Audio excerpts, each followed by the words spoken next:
can, go ahead and take your phones out. If you don't have it out yet. A little different setup.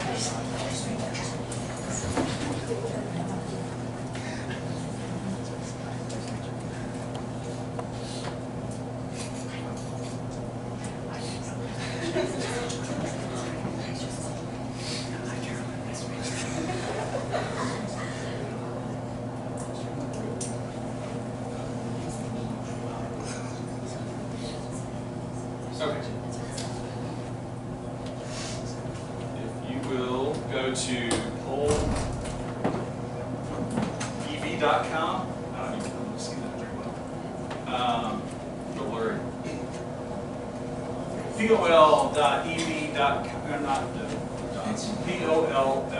polev.com / Dennis Runner, just me, 081. Let's see.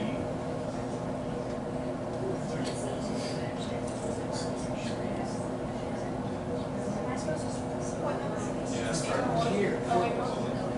Look, this will work. Second.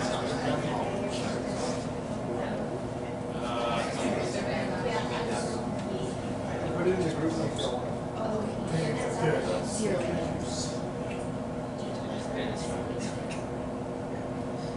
You should see something like this. Yeah, go ahead and start. Go ahead and answer. If you get on there. Thank you. That's the most. So testing. If you get on there, go ahead and start answering. If it's working, I hope it's working. It'll be real helpful.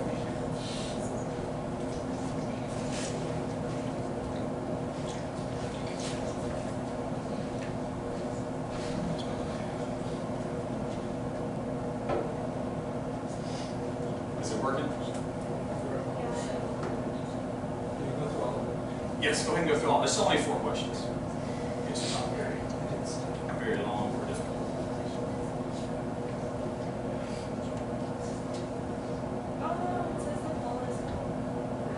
The what? It says it's full and it's received address. Okay. Alright, I guess I gotta have to just do it the old-fashioned way. You're going to have to answer it without anonymity.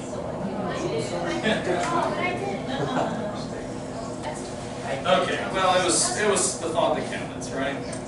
Okay, so my name is Dennis Runner. I am the leader of International Campus Ministry, the International Brotherhood Ministry here. I know I'm kind of sitting off to the side, but I want y'all to be able to see what's going on. Tonight we're going to talk about a challenging subject. We're continuing our discussion on community and what does that mean, what does that look like, especially with dealing with anxiety, depression, and being triggered. And so we are going to attempt to cover all these. I'm waiting on a person to arrive. Hopefully she'll be here in about 10 minutes to share her testimony. And so we will, it might time out just perfectly. So let's go ahead and pray, and then we will get started our lesson. Father, I pray that as tonight we begin to look at this subject, that you would calm my heart, and that this subject matter would be understood,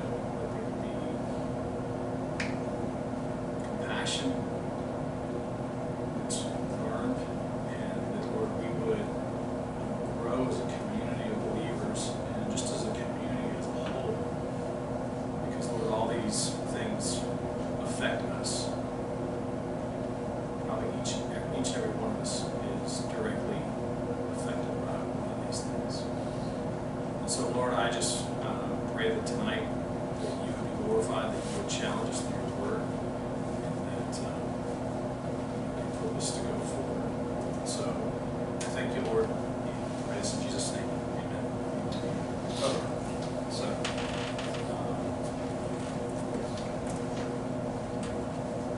Okay, so to be honest, I've struggled this week in preparing this.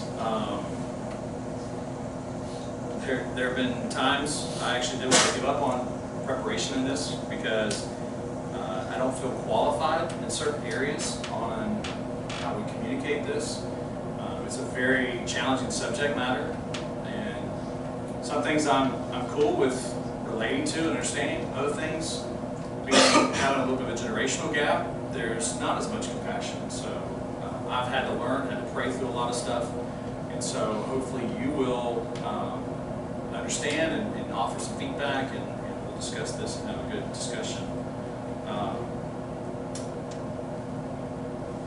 I do want to share through honesty and transparency where we as a community can be involved and can be supportive with those who may deal with some of these issues.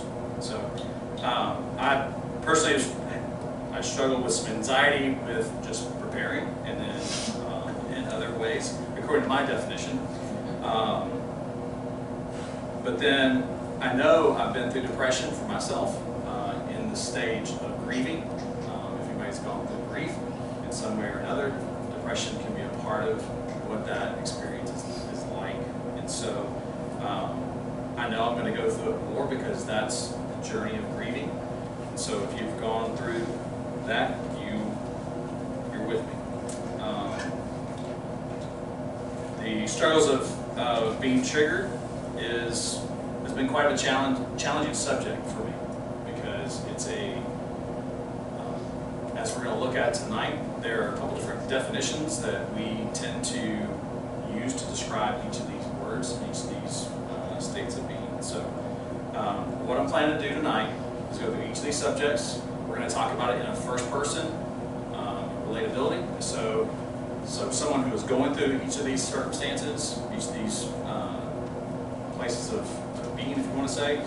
But then we're also going to talk about from community. How, as a community, can we relate and be supportive and encouraging and be a part of that? So often the challenge for us is that we tend to isolate ourselves, whether we're the first person going through it, or as a community, we tend to isolate ourselves from those who are going through it. We want to ignore when people are having struggles with anxiety and with depression and so forth. And so how we can accomplish both of these is going to be our challenge for tonight.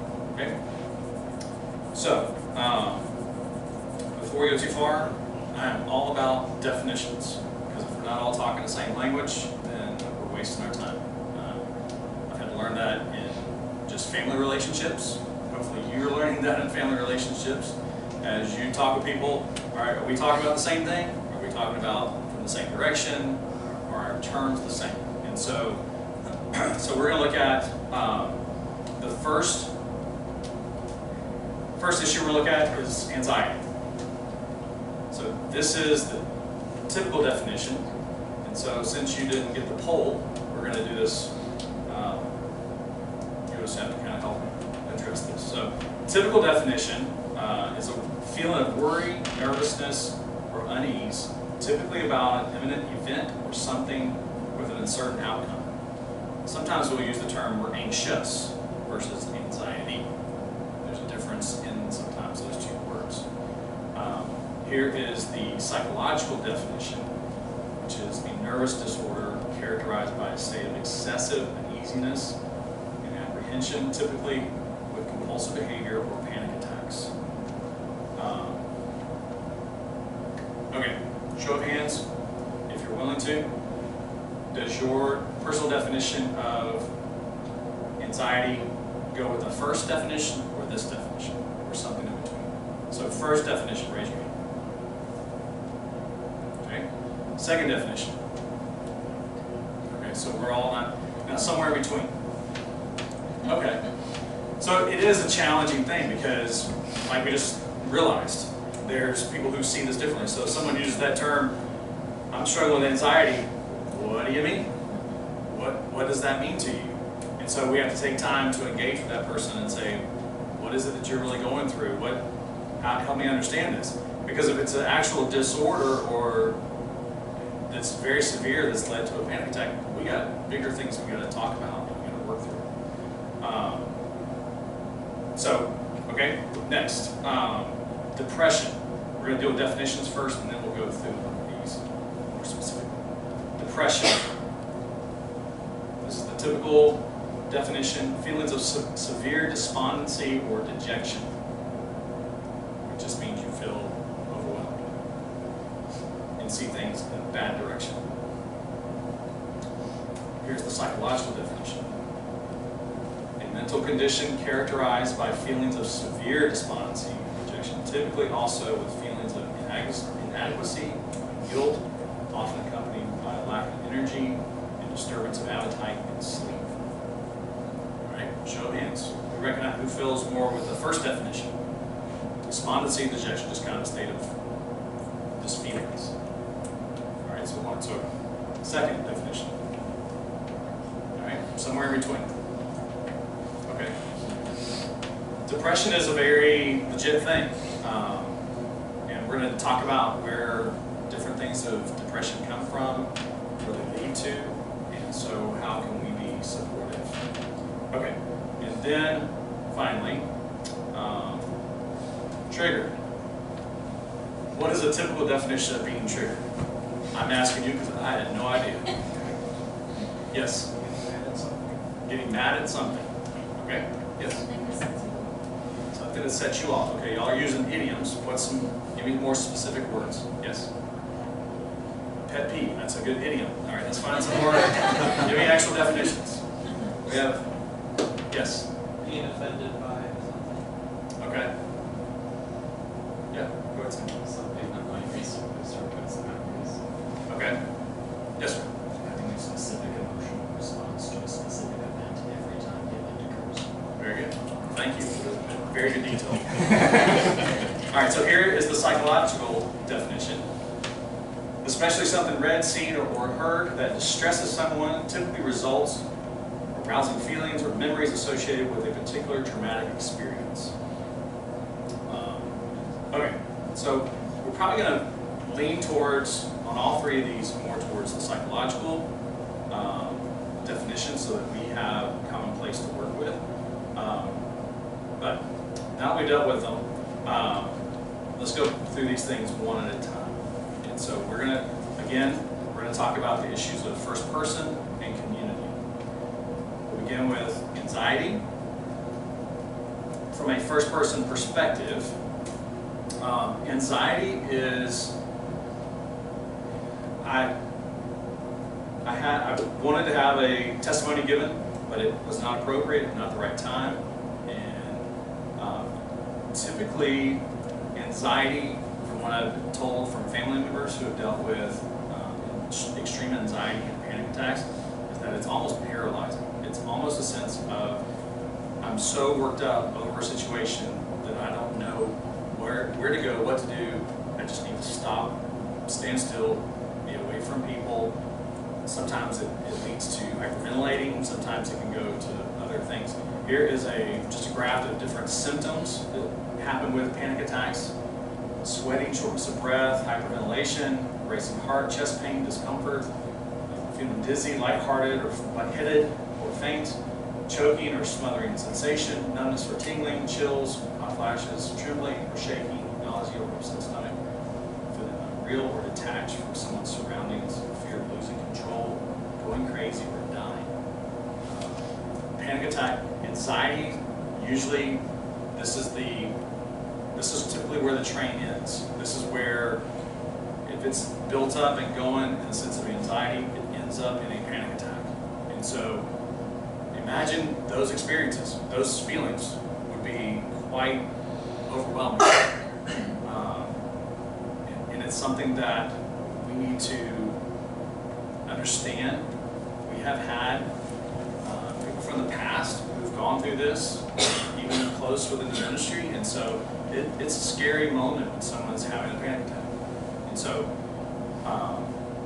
we don't want to underestimate what that means to that person. I personally have never had a panic attack, but I know close people who have. And it's hard to know what to do, how to respond.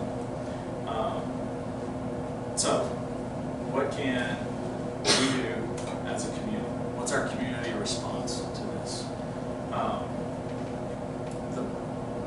have to be kind, we have to be compassionate. And probably the best thing to do, just getting started, is to pray.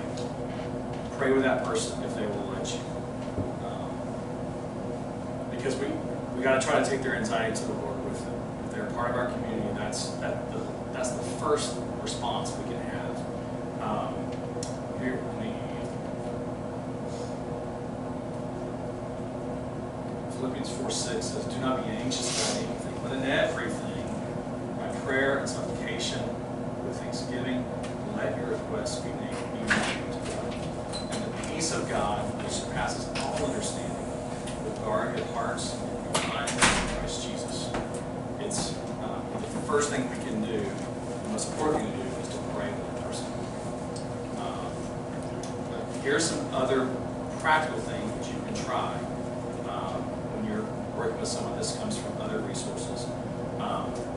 Encourage the friend to breathe deeply in through their nose and out through their mouth. These are just very practical, hands-on things that you could do if you're with someone who's starting to have a panic attack. Encourage them to look around and find these things.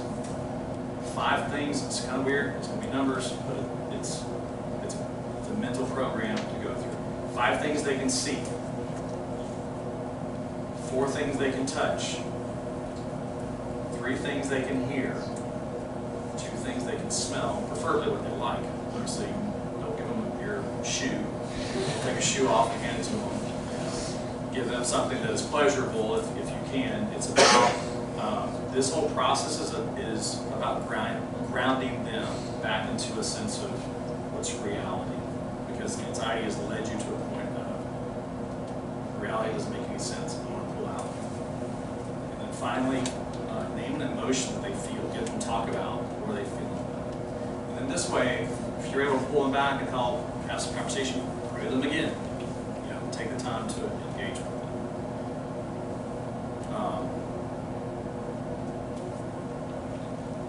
Okay, our guest arrived. Perfect timing too. So next we're going to look at is depression. We got a lot. We're trying to cover all this material and a lot of stuff. So we're going to look at it from a first-person perspective now. We've asked Ashley Harvey to come share a brief testimony about a personal journey. She shared this last week in Exit Strategies, but this will be a more brief version. We felt like this was very important what was shared in the senior Exit Strategy group. So give Ashley a hand. Welcome her.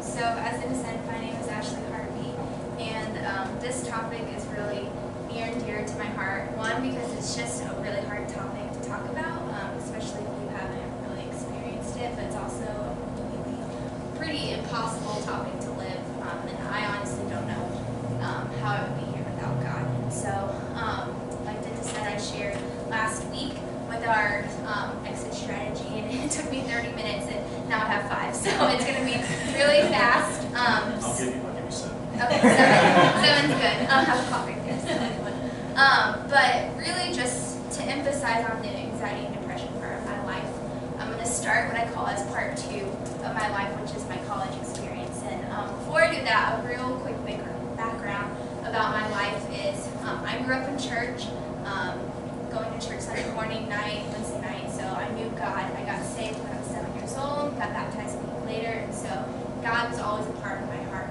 I always knew about God and how much He loved me. And then coming to Purdue, I knew coming to a ministry was so important. Getting plugged in, going to church, so important. In your relationship with the Lord is what my youth pastor said in high school. And so came to PCM my freshman year. I kind of stopped going to church, but my sophomore year, God was like, all right, you need to get back on the straight and narrow. And so I got involved in PCM my junior and senior year. I was on leadership team, I led missions. I was just on fire for the Lord. And I went on mission trips. I went to Mexico for the summer because of the PCM. And after my senior year, I went to Kenya for the summer because of the PCM. And I was just like, all right, I'm going to do what God wants. And what I thought, and still what I think is, I love kids, and anybody that knows me knows that if a baby is around, I buy it. And so I I was like, I'm going to teach. And what better mission field, in my opinion, than to be a teacher? You get to love on the students, you get to love on the parents, and you're just living for the Lord. And so I graduated in elementary education. When I graduated, I was engaged, I had a job, and I had my own place, no roommates. So I was just really like, my life was good, and I was following God, and I just thought everything was great. And everybody was just like confirming, like, yes, teaching, like, yes, you got your dream job, yay, and like all this stuff. And so I started teaching. In my first week of class, I got sick, and at the time I thought it was the flu, but now it's just, I was always shaky, and my stomach would always hurt, so I didn't know anything else. So I was like, it was the flu. And so that's really what started everything. And then I started, like, my stomach would start to hurt in the morning when I started going back to school. And then at lunch, I could only eat, like, a small thing. And then at dinner time, I really couldn't eat, because when I get nervous, I can't eat. Some people like eating when they get nervous, but for me, I can't eat at all. And so in the morning, my stomach would hurt. I was kind of eating. Lunchtime, not really. And then dinner, sometimes, like, hit or miss. And then starting in October, so it like just started snowballing, like little by little, it just kept impacting my life. And so in October, I started getting sick, like physically sick, every morning when I had to go to school. And then on the weekends, so Derek, my fiance at the time, did a co-op, so he wasn't in Lafayette, he wasn't in town, but he would come visit me. He was every weekend he would come visit me. And so we would go do stuff, get my mind off school, and he really didn't know 100% what was going on. So the weekends I was okay in October, and then it was just like a snowball effect. And then by the time Thanksgiving came around, I wasn't eating, I was getting sick probably 2 times a day. I was shaking all the time. And I was like, even if I like had to get out of bed and go like meet somebody, I couldn't do it. And that's, for those of you who know me, like, that's not me. Like, I love people. I like, my cup gets filled by people, but I couldn't do life. And so I tried to reach out, or I reached out to people, and they were like, oh, you have a lot going on, it's your first year. Like, once you get married, once you live with Derek, everything will be fine. And they were like, you know, trust in God, which I knew, and like read your Bible and pray, and I was doing that, and listening to Caleb on my way to school and back. And so I was trying to do everything, you know, perfectly. So I got married, and our honeymoon was great, but then towards the end of it, I knew I had to go back to school. And so the whole plane ride, I was sick in the bathroom, just getting sick. It really kind of hit Derek then, like, something's wrong. And so we came back. I went to the teacher day, work day, into the first day of school, and I cried the whole time. I cried the whole day. And I was just like, this isn't normal, like, nothing, it's not working. Like, I started taking medication, I'm meeting with people, I'm reading my Bible, I'm trusting the Lord, I'm praying. Like, I really thought this is where God wanted me to be. And so I went to my principal, which I don't know how I had the courage. I was like shaking the whole time. He probably thought I was crazy, but he had no idea that any of this was going on, because I held it together so well in front of people. I just didn't want people to think I was weak. And so I told him, I go, I can't do this, I need time. And I was like, basically I thought I was going to like have to quit. He was like, why don't you just take medical leave? You're doing amazing. He was like, I have no idea this is going on, just take medical leave, which is crazy. It was my first year. And so that was God speaking through him 100%. So I took a whole month off, got counseling, redid all of my medicine, tried to do, like, I had a goal every day, go grocery shopping, or go to the pool, well, not the pool, but like go work out, or like go meet with so-and-so. And some days were good, some days weren't. And so me and Derek, we came here to PCM for Super Bowl night, and that was the night right before I went back to school. So all of January I was gone, like didn't go to school, had to, you know, get my medicine and all that great stuff correct. And so I wasn't nervous, so I was like, oh yeah, it's working, like it's great. I'm like at the Super Bowl, like some people are talking to me, it's a little overwhelming, but like I'm not getting sick and I'm not shaking, so it's fine. I went back to school the next morning. That morning I got sick almost every hour I got sick. I cried when my students were in my room. When I took them to specials, I took turned the lights off, shut the door, and I remember just laying on the floor crying. And the song I listened to almost every day was I'm no longer a slave to fear, I'm a child of God. And that was like my song. And so I played that for like 30 minutes straight, and just the feeling of hopelessness, like I have no hope, nothing is getting better. I can't eat. I lost 20 pounds in like 4 months. My parents are constantly calling me, making sure I'm eating. Derek is a hot mess now because now he's really seeing how bad I have gotten. And so I'm just crying, and then the school day ends, and I just felt so defeated. And so I went home, and I tried to stay at the school as long as I could because I knew that Derek had an exam after you. And so he wasn't going to be home. And so I went and took a shower. I was like, I'm going to take a shower, go to sleep, and then I'll try to do it again tomorrow.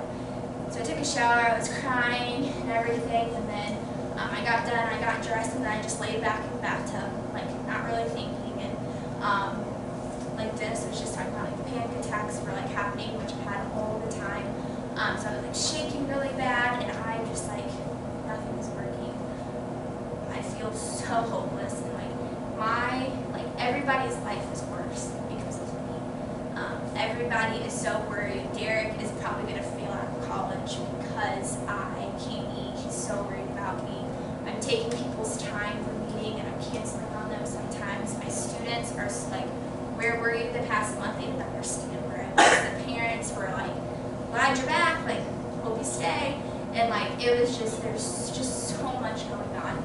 And so I was shaking really bad, and I had a razor, and I broke it, and I had the blade, and I looked at my wrist, and I was shaking, and I was if I could just end it, it would just be better for everybody. And so my phone went off, and it was my mentor. She texted me, Kathy Nimmer, many of you guys know her. And so she was hey, how's your first day back? Praying about you. And I was I can't deal with that. So I turned it off, not on silent, but my phone was off. And so I saw the black screen. I put it back on the toilet, and I just was shaking. I was okay, if I'm gonna do it, I'm gonna do it now. So I was shaking, and I was just all right, nothing's getting better. And so I was going so close, shaking, and then my phone rang. It rang, and I was just so confused. And so I looked at it, and it was Kathy, and I answered it. I couldn't talk. I don't even know why I answered it. Well, God made me answer it for sure. But I answered it, and I was crying, and she was okay, you want to text, I can't understand you, you just want to text me. And I tried to calm down and pause, and I was if I get off the phone, I'm not coming back. And she was okay. And then I remember I was just I don't want to die, but I don't want to be here anymore. I don't want to be where I'm at. And so she talked to me until Derek got home. And Derek got home from his exam, and he found me in the bathroom, just a mess. And he was all right, it's time. And so Kathy never talked to my principal that night. And so I talked to my principal in the morning, didn't go to school, and I was obviously the whole night I couldn't sleep because I was so worried about this conversation. And long story short, he was you're doing amazing. I'm sorry this is happening to you. If you ever need a job, you can come back, or if you need a recommendation, you can come back to our school. And I was just blown away by that because I'm a first-year teacher. I've been teaching with this guy for 5 months, and so that really helped a ton, just with my anxiety, because I'm a people pleaser, and so that helped me just feel at peace with that. And then kind of fast forwarding, I knew I couldn't just stay at home, because what good does that do? I'm not gonna be able to eat or get on the couch still. And so I got very very intensive help with counseling, and I just really didn't think about teaching at all. And so then I started working at Chick-fil-A, and then I started I went in and was I can't really work. like, I just want to work like maybe five hours a week just to get out of the house, just for like a goal to feel accomplished. And so the lady knew me before, and she was like, I want you to be a manager. I was like, you don't understand. And I kind of told her like my story and why I was there. But I was like, you don't understand. Like, I can't do that. And I went home, and Derek was like, you have to work, because he was at Purdue, and like I was the only income that we had. And he was like, if you can't do it, I love you, and we'll get through it. But like, I need you to try. And so I tried, and I got better. Every day was a battle. It wasn't perfect. It's still not perfect. But then in November, I was like, I had all, I was a director. I got promoted within 2 months. I love my job. But then like God tapped me on the shoulder. Not really, but like God tapped me on the shoulder, and He was like, remember your passion for kids and your heart for missions. Yeah, like I still need you to do that. And so I met with the kids director at Northview at the time. And I met with many as well, and I was just like, I don't know what I want or what I can do with my life, because I like would Google like teaching, or like I would Google like elementary education degree but not teaching, and like nothing was coming up, obviously. And so anyway, the lady Kaylee was like, so I'm pregnant and my job's gonna open in June. And I was like, okay. And she's like, I want you to pray about it. And so God was good. I went home, told Derek, and he said no. Like, he was like, nope, we're not doing that. We're gonna move wherever I get a job. And so God really just molded our hearts into me doing full-time ministry. And I got the job, and 3 weeks later, Derek got a job in Lafayette as a mechanical engineer. And I don't know, like God is good. God's timing is good. And this topic, like I said, is just really hard. And I'm not sharing this to be like, wow, like you went through a really hard time, but I'm sharing this because if you know anybody, it's such a difficult journey for them. And I would love to just stand here and be like, I don't get nervous anymore, or I don't do this. But honestly, this morning, like knowing I had to be here tonight, like I didn't get sick, which is a huge win. But like my stomach kind of hurt during the day, but I still ate. So there's progress in that. But when I was in the bathtub, I never imagined that I have what I call my dream job, working as a children's minister at Northview, and I love it, and I couldn't have created this plan. God knew all along that if I didn't teach for that one semester during the darkest time of my life, I wouldn't have gotten a job at church as a director, and the pastor when I got the job told me that. And so there was always that light at the end of the tunnel. I just didn't know what it was.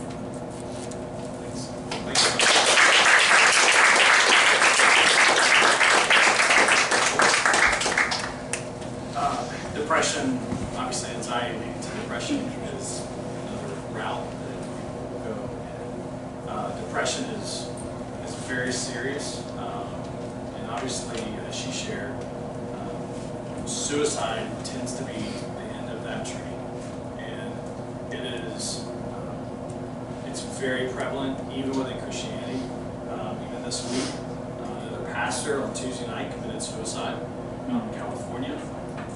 He was even open about his depression, and even started a mental health ministry in his church.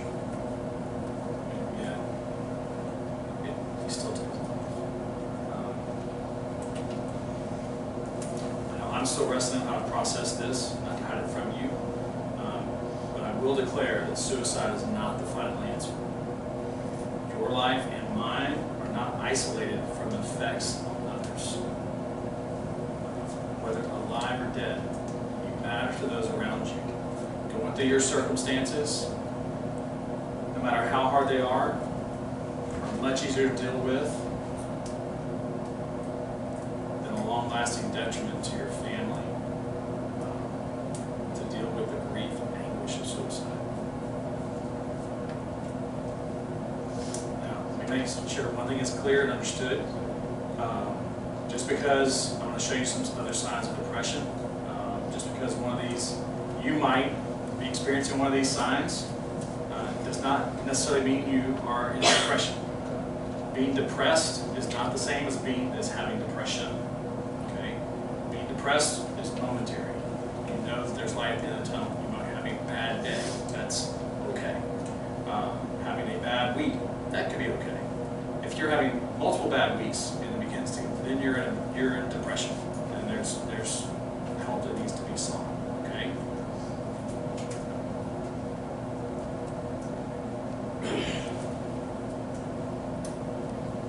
Here's some common signs of depression: sadness, loneliness, or emptiness, loss of interest, tired and chronic low energy, difficulty thinking, clearly concentrating, making decisions, or even remembering, feelings of worthlessness, guilt, inability, frustration, or anger, restlessness, or agitation, sleep disturbances, change of appetite, current thoughts of death or suicide.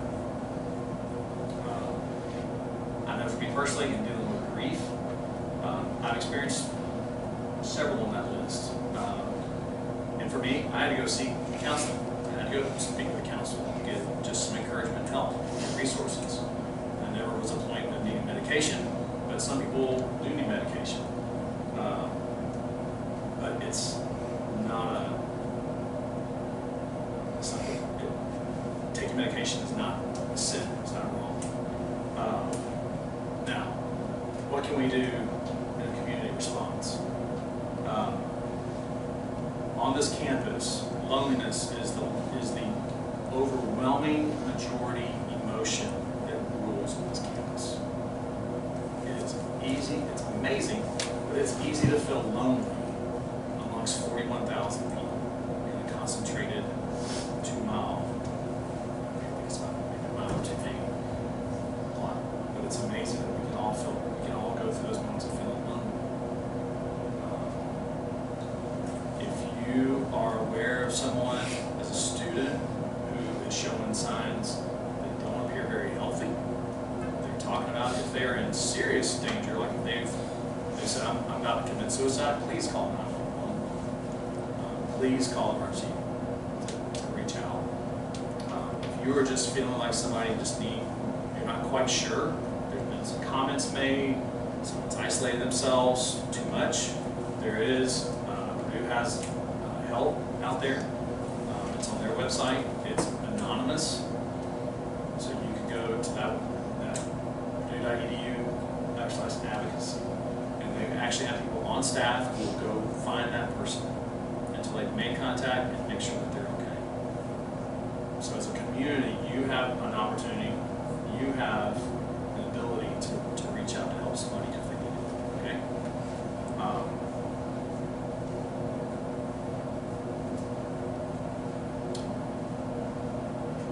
I do want to stress something. I want to be very clear with this because I know sometimes in the Christian community we can intentionally or maybe unintentionally try to sell a bad product of Christianity, of thinking that Christians, once you have Jesus in your heart, life is perfect, life is good. You're expected to be happy, you're expected to have joy, which joy and happiness are two different things. There's we portray that you're not allowed to have bad days, you're not allowed to feel sad, you're not allowed to feel depressed, you're not allowed to feel anxious. We are encouraged and discouraged, but even Jesus had those emotions. They were without sin, but Jesus wept, which is not just let a tear trickle down. It was weeping. It was gut-wrenching sorrow for a friend and for friends. He experienced anxiety to the point that he sweat drops of blood. He had to comfort people who were uncertain. He had people around them that were feeling those things. So you are allowed to feel or have bad days. Okay? That's what it means to be human and stuck with a sin nature. But if you're taking it to a point where it's dangerous for yourself and others, then that's where as a community we got to come alongside.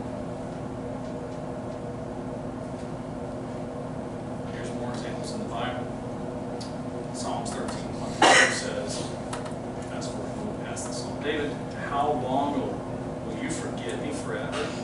How long will you hide your face from me? How long must I take counsel in my soul and have sorrow in my heart all the day long? How long shall my enemy be exalted over me?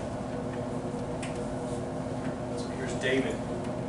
If you want to understand emotions of someone who loves God, read through the Psalms. You will see countless moments where David is in anguish and sorrow. Here's from Lamentations, from Jeremiah, known as the weeping prophet. My soul is bereft of peace. I have forgotten what happiness is. So I say, my endurance has perished. So has my hope from the Lord. Remember my affliction, my wanderings, the wormwood and the gall. My soul continually remembers it and is bowed down with me.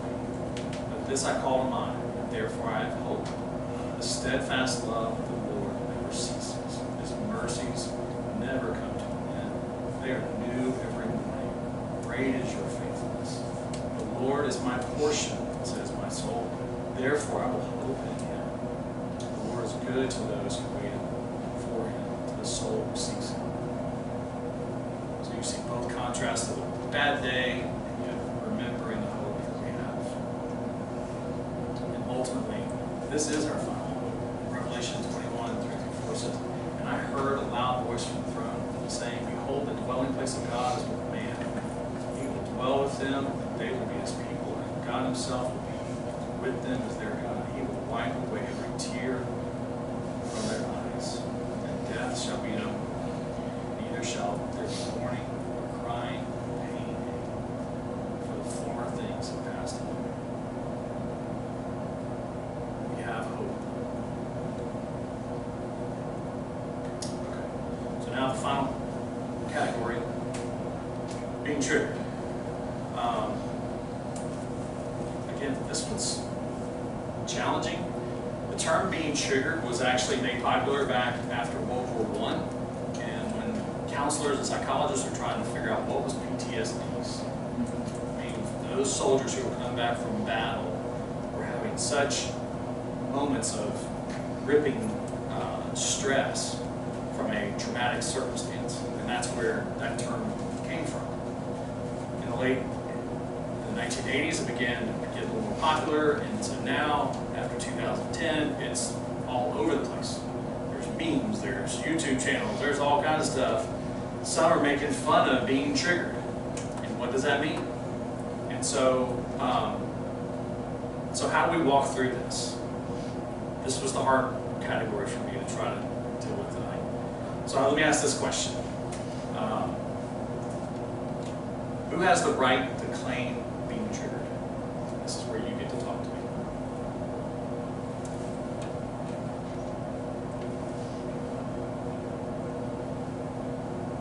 Anybody?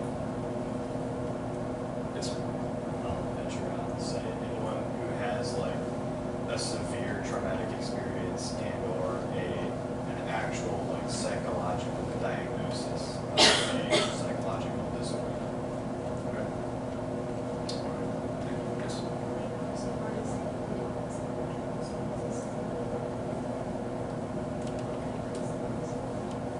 Okay. Say it one more time, a little bit louder. Really Oh, sorry. I don't think that you need to like have a psychological disorder like diagnosed to have triggers. I think just the presence of like a traumatic event happening.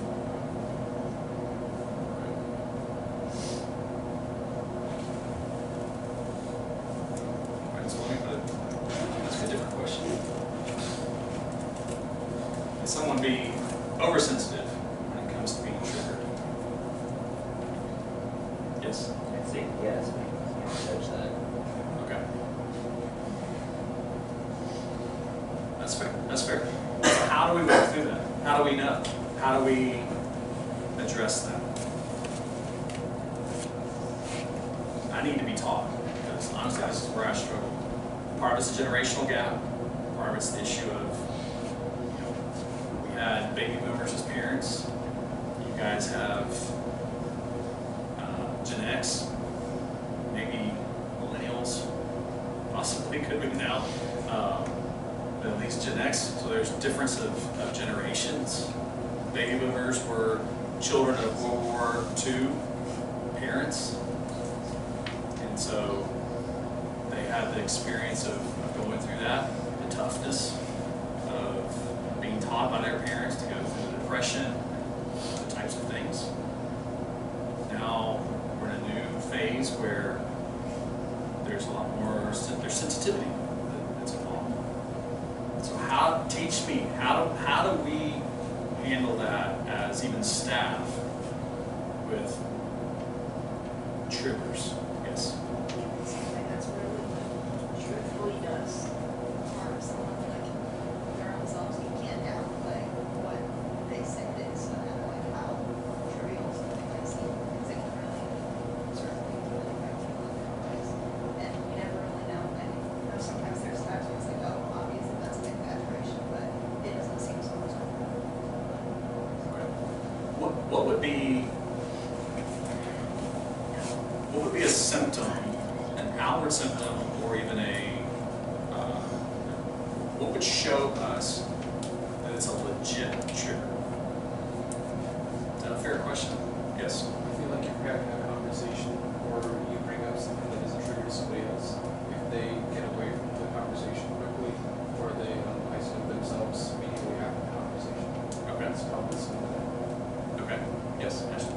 I also think it's one thing if someone's saying it in a room, like for the attention, or if someone is like more like seeking counsel to someone, because like being triggered, yeah, it's a funny saying, you know, now in our culture, but like it's more of a personal, you know, like hardship rather, like you don't want to make a spectacle of it. So it's really kind of how they are dealing with it. Okay.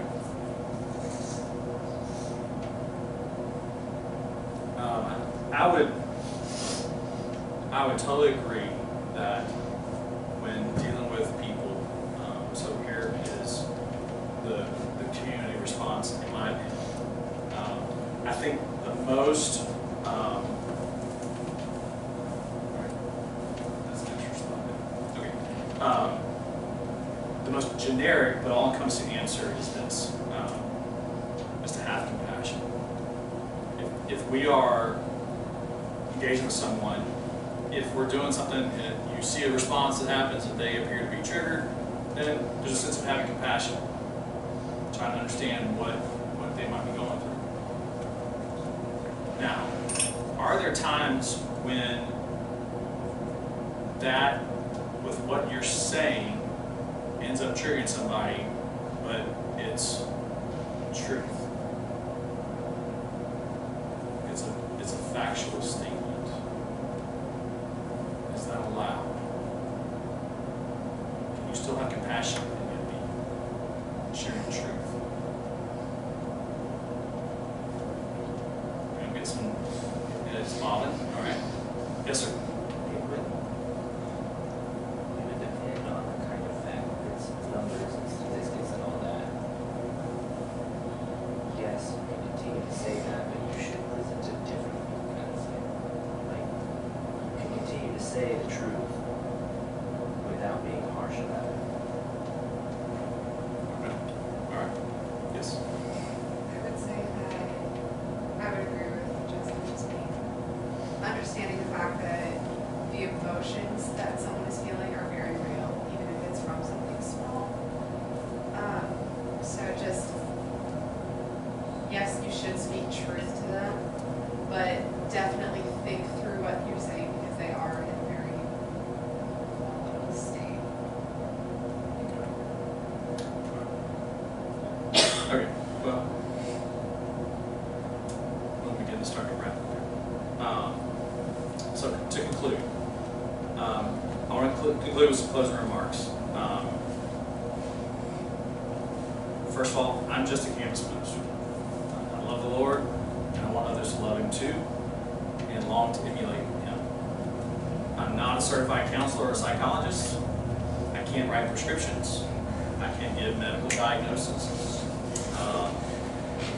What I can say is that these issues are somewhere between emotional, physical, and psychological. Sorry, let me back up. They're between emotional, physical, and spiritual. I can honestly say that it can be very difficult to tell the difference sometimes. Sometimes when somebody's going through anxiety, they're just feeling anxious. There is a command. Not you walk up to somebody and say, "Hey, buck up. Stop feeling anxious. Just go through it." But there's a sense of let's pray. Let's pray through this, because in all honesty, you don't have to feel anxious. You don't need to feel anxious. But this is why I would highly recommend to you that if you feel you're struggling with these issues and you believe you've gotten to a place that is beyond your strength to manage, it's okay to not be okay.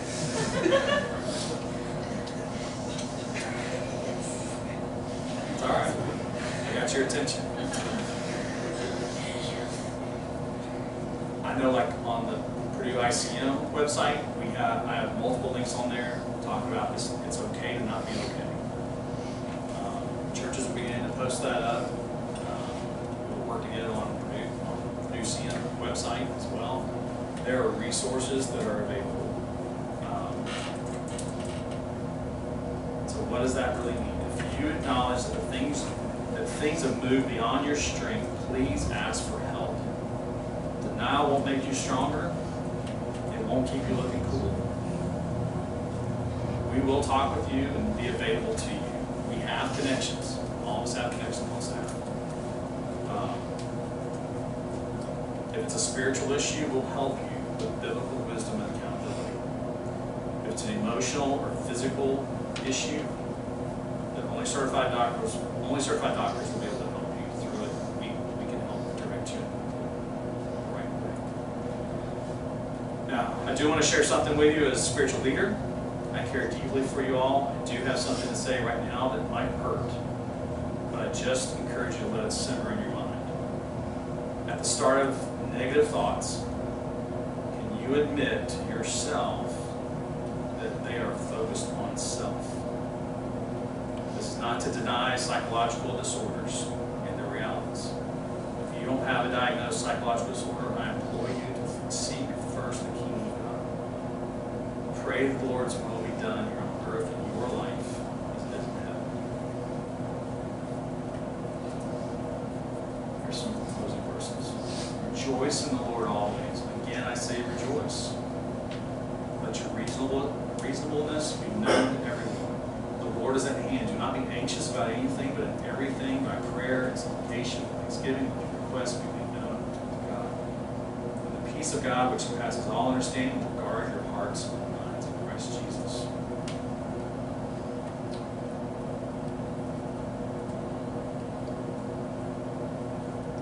Finally, brothers, whatever is true, whatever is honorable, whatever is just, whatever is pure, whatever is lovely, whatever is commendable, if there is any excellence, if there is anything worthy of praise, think about these things. What you have learned and received and heard and seen in me, practice these things.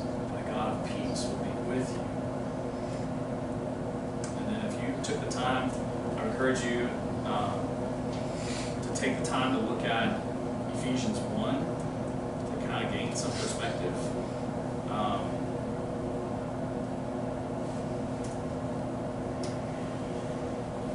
You were dead in your trespasses and sins which you once walked, following the course of this world, following the prince of the power of the air, the spirit that is now at work in the sons of disobedience, among whom we all once lived in the passions of our flesh, carrying out the desires of the body and mind, and we were by nature children of wrath like the rest of mankind.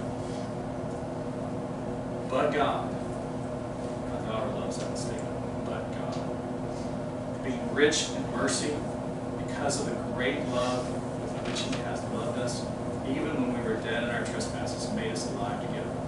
By grace you have been saved, and raised us up with Him and seated us with Him in heavenly places in Christ Jesus, so that in the coming ages He might show the immeasurable riches of His grace and kindness towards Christ Jesus. Those are a lot of verses here for the rest of it. For by grace you have been saved through faith, and this is not your own doing, it is the gift of God, not a result of works, so that no one may boast. For we are His workmanship, created Christ Jesus for good works, which God prepared beforehand that we should walk in. The reason I bring up that part of that chapter is that often when we get stuck and we begin to be anxious, we begin to have depressive thoughts, moving towards depression, there's a consuming view of ourselves. And that's who we're thinking of. And I get it. I've been there. I get it. I'm not saying this in judgment. I'm saying this as encouragement. If you can catch it early, to seek the Lord, it is what we do. Because if you're a child of God, you were saved for a reason. It's not for you. Read Ephesians 1. You'll understand what I'm trying to say. You were saved for God's glory, which is awesome. All right. So all that being said, if you need to talk with one of the staff, feel free to pull us aside. We can be a resource. More importantly, we're a friend of God and want to go with you to the throne of help if you need help. Okay? Let's close with prayer. Father, we thank you for this time tonight to wrestle with these issues. Lord, I pray that you have been glorified. Lord, I pray that you will challenge us if we are dealing with things in the first person. We have issues to talk about. We need help. Maybe not medical intervention, but just someone to listen to. Lord, I pray that as a community, that our community response will be, we love you and we want to be there for you. That's hard. It's inconvenient. But Lord, I pray that you would give us the ability to love greater.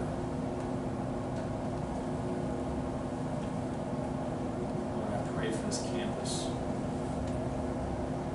Pray that, Lord, we would be sensitive as a community to those who might be struggling around us, who may not be a part of our smaller community here, but a part of the larger community.